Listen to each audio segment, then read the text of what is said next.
This is Gina. Um, this is a for women, by women, for women. And because of 1 Timothy 1:12, I prefer that only women watch. Today we're going to discuss Genesis chapter 1. And it's so interesting to me that it talks about fruit after its own kind.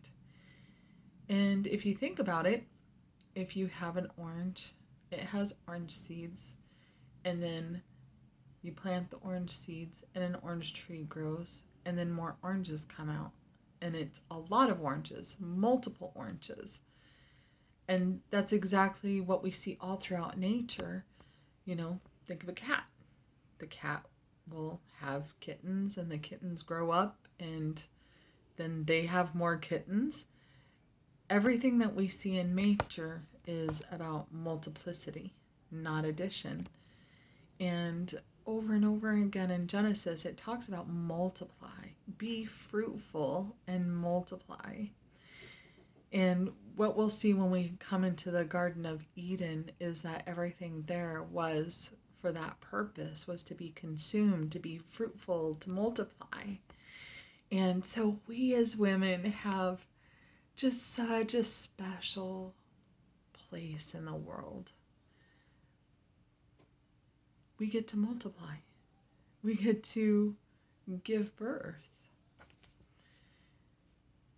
It's also important to note that an orange tree will never produce apples. A cat will never produce dogs.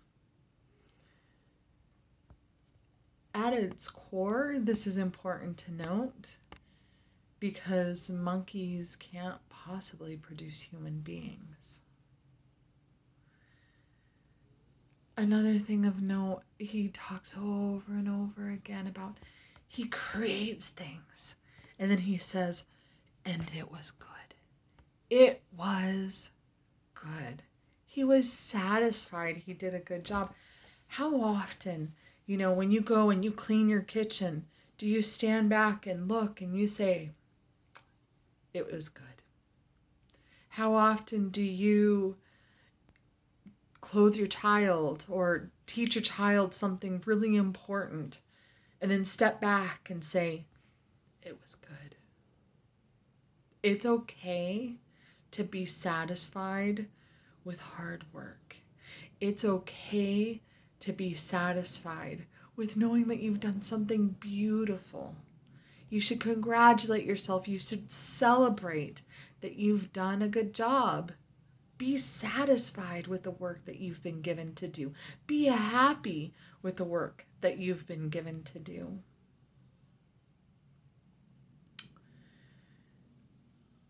Another thing about Genesis chapter 1 is he talks about how we were made in his image. When he speaks of mankind in the Bible, he's referring to both men and women, not just men. He called them mankind. He created male and female, created he them, meaning there are two sexes. There are two genders. And he created them. They weren't assigned at birth. He knew what they were. He knew what they were at conception.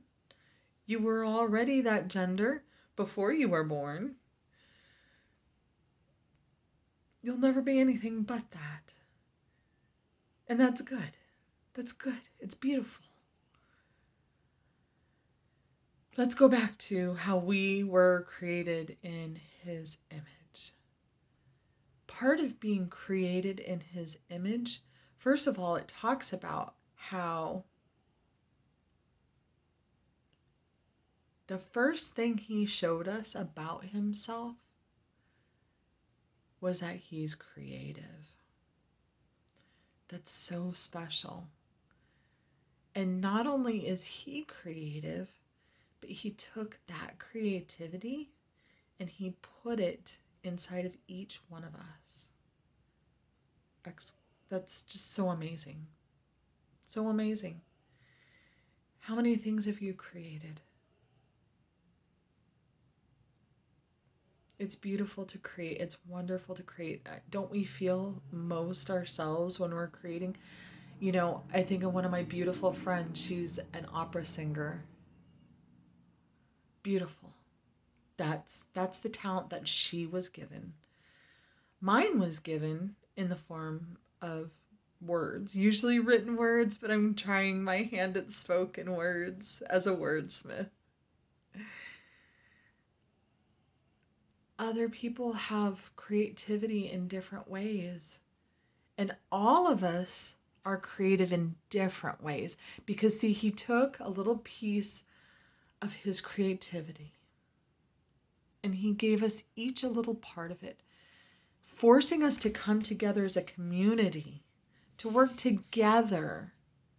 And by working together, it's only when we're in that community then can we start seeing the true fullness of his love for us.